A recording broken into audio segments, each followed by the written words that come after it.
Hello बच्चों, I know maths 1 का paper आप फोड़ कर आए होंगे, बहुत अच्छा पेपर लिख कर आए होंगे। सबसे पहले तो कमेंट सेक्शन में मेंशन कर दो कि मैथ्स 1 में कितने मार्क्स आ रहे हैं आपको। दूसरा, वीडियो को लाइक कर दो ताकि पता लगे कि बच्चे इसको देख रहे हैं और मुझे पता लगे कि जेन्युइनली बच्चों को पसंद आ रहा है ये। अब सबसे इम्पोर्टेंट बात, ज्योमेट्री का पेपर यानी कि मैथ्स 2, साइंस 1 का पेपर और साइंस 2 का पेपर, ये कुछ बच्चों के लिए काफ़ी डिफ़िकल्ट सिनेरियो में जाने वाला है। कई बच्चों के मैसेजेस आ रहे हैं कि सर रोज़ा रख रहे हैं, रोज़ा रख कर टाइम नहीं मिल रहा, पढ़ने नहीं हो रहा। अरे, आपके बोर्ड का एग्ज़ाम है ये। आपके बोर्ड के एग्ज़ाम के लिए आपने पिछले 12 साल से मेहनत करी है। आपने, आपके पेरेंट्स ने, आपके टीचर ने, और वो दिन आज आ गए। तो इसके लिए अब आपको अंदर से मोटिवेशन आना चाहिए यार। 12 साल की मेहनत ये 3 दिन में डिसाइड होगी। फिर आप कैसे इसके अंदर गड़बड़ कर सकते हैं और ये सोच सकते हैं कि अब बस रोज़ा है तो थोड़ा कम पढ़ूंगा। साल भर प्रिपरेशन आपने करी है। एक क्रिकेटर है हाशिम आमला, साउथ अफ्रीका के, शायद जानते होंगे आप।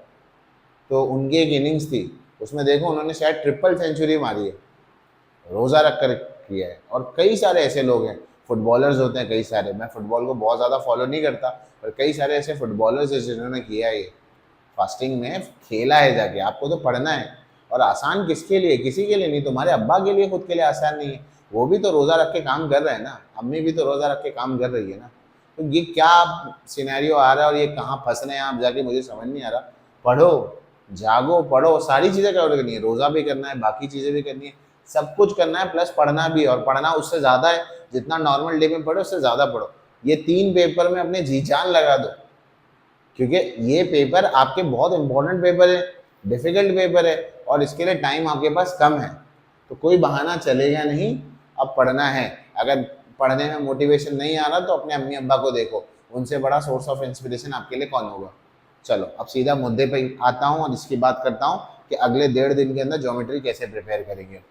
ये जो स्ट्रैटेजी बताऊंगा मैं, एवरेज, बिलो एवरेज, टॉपर सबके लिए है। आप सीक्वेंस को पलट सकते हैं।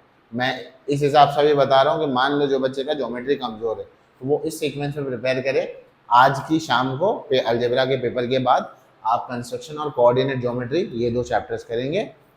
ये आपके आज रात तक हो जाने चाहिए, ये दोनों चैप्टर्स। ठीक, ज्योमेट्री के अंदर याद रखना, अलजेब्रा के जैसा नहीं होता कि सेम सेम क्वेश्चन ही हमेशा रिपीट हो।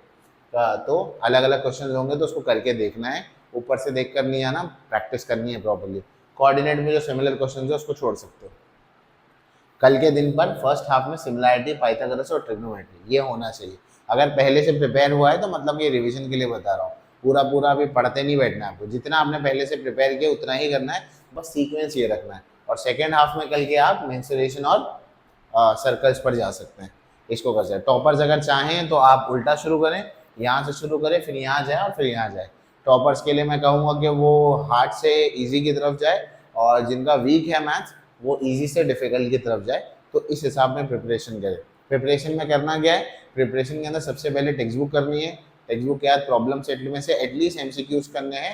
अगर आपने प्रॉब्लम सेट अभी तक छुआ नहीं है तो कम से कम एमसीक्यूज करके जाओ।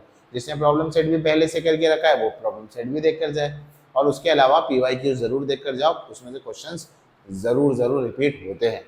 समझ गए? इस तरह से इसकी प्रिपरेशन होनी चाहिए। इसके अलावा कोई डाउट है तो कमेंट सेक्शन में मेंशन करो कि ये समझ नहीं आ रहा, ये पूछना है। ये आज के दिन पर तो आपको वीडियो मिल जाएगी इंशाल्लाह। अब कल के दिन पर मैं कुछ वीडियोस आपके सामने रखूंगा। एक तो हमेशा की तरह टॉपर की आंसर शीट, और लास्ट मोमेंट में ज्योमेट्री का पेपर प्रेजेंटेशन कैसा होना चाहिए वो आपको कल के दिन पर मिल जाएगा, मोस्टली इफ्तारी के बाद। दूसरा, सर्कल के मोस्ट इंपॉर्टेंट क्वेश्चन कल इसी टाइम पर शायद आपको दे दूँ, मतलब बनाऊँ 11, साढ़े 11 या 12 बजे। सर्कल के मोस्ट इंपॉर्टेंट क्वेश्चन, मतलब कई बच्चों ने अगर सर्कल प्रिपेयर नहीं किया है तब भी इतने क्वेश्चन करके आना, इसमें से जरूर जरूर आपको सर्कल के कुछ क्वेश्चंस मिलेंगे, क्योंकि सर्कल एक हाई वेटेज चैप्टर है।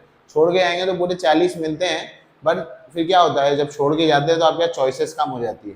तो अगर उतना भी कर लो जितना मैं बता रहा हूँ, उसमें मुश्किल से 8-10 क्वेश्चन होंगे, वो 8-10 क्वेश्चन समझ के कर लिए, उसमें से पक्का पक्का 2-3 क्वेश्चन तो निकलेंगे ही। तो उसको प्लीज जरूर करके जाना। इसके अलावा अगर कोई और टॉपिक पर वीडियो चाहिए तो कमेंट सेक्शन में मेंशन करो। प्लीज़ बच्चों के साथ शेयर करो ताकि जेन्युइनली उन्हें भी मालूम पड़े कि हाँ ये कंटेंट होता है, ये दिया जाता है। एंड लास्टली यही बोलना चाहूँगा कि लास्ट मोमेंट पर बैठ कर लाइव सेशंस अटेंड करने से बहुत ज़्यादा फायदा नहीं होता। हो सकता है कुछ बच्चों को फायदा, बट मेजोरिटी बच्चों को उसमें टाइम पास होता है। आप अपना रिवीजन करिए, अपने पेज पर रिवाइज करिए तो बेहतर रहेगा। लास्ट में आप वीडियो लगाकर वही पढ़ेंगे जो टीचर पढ़ा रहा है, अब सारे बच्चों का वो तो नहीं चलने वाला। मान लो मैं लास्ट मोमेंट पर सर्कल्स को रिवाइज करना चाह रहा हूँ, अब टीचर सर्कल थोड़ी रिवाइज करा रहा होगा, पर आप बोलेंगे नहीं कई लोगों ने थंबनेल में लगा कर रखा है कि ये पेपर लीक है। पेपर लीक थोड़ी होने वाला, पेपर तो कोई लीक नहीं करने वाला। ये तो एक तरह से गड़बड़ वाला मामला है बोलना ऐसे कि पेपर लीक हो रहा है। पेपर तो लीक कहीं से नहीं हो रहा, बस ये होता है कि वही इंपॉर्टेंट क्वेश्चन टीचर कराने वाला होता है वहाँ पर। अब कोई बोल दे कि मैं 4 बजे उठ के क्लास लगाऊंगा और वो क्लास के अंदर वो पेपर लीक कर दूंगा और पढ़ा दूंगा, तो गलत है। क्योंकि 4 बजे उठ के फिर आपकी उम्मीद क्या रहेगी? आपकी उम्मीद यही रहेगी कि अरे यही पेपर लीक है, यही आने वाला है, तो आप बाकी सब छोड़ के वही पढ़ेंगे। ऐसा कुछ भी नहीं होता, किसी को नहीं मालूम होता क्या आने वाला होता है। बस टीचर्स अपने एक्सपीरियंस से इंपॉर्टेंट क्वेश्चन और एक ट्रेंड देखते हैं, उस ट्रेंड के हिसाब से मार्क करवाते हैं। 12 साल हो गए पढ़ाते हुए, तो ऐसा कुछ भी नहीं है कि मैं पूरा पेपर बनाकर दे दूंगा कि मुझे मालूम है पेपर कि यही डिट्टो पेपर आएगा। बट एक ट्रेंड और पैटर्न चलता है कि इसी तरह से क्वेश्चन आते हैं। तो अगर बाकी चीज़ों में मैराथन वगैरह बैठ रहे हो तो इस हिसाब से बैठो कि आपका अगर फ़ायदा हो रहा है तो जाएं बैठे, अगर नहीं हो रहा है अपने पेज पर पढ़ना है तो पढ़ो। ये सब में मत जाना कि पेपर लीक हो जाएगा तो बैठ जाएंगे। ठीक, सो चलें वीडियो को एंड करते हैं। Till then keep working hard, all the best.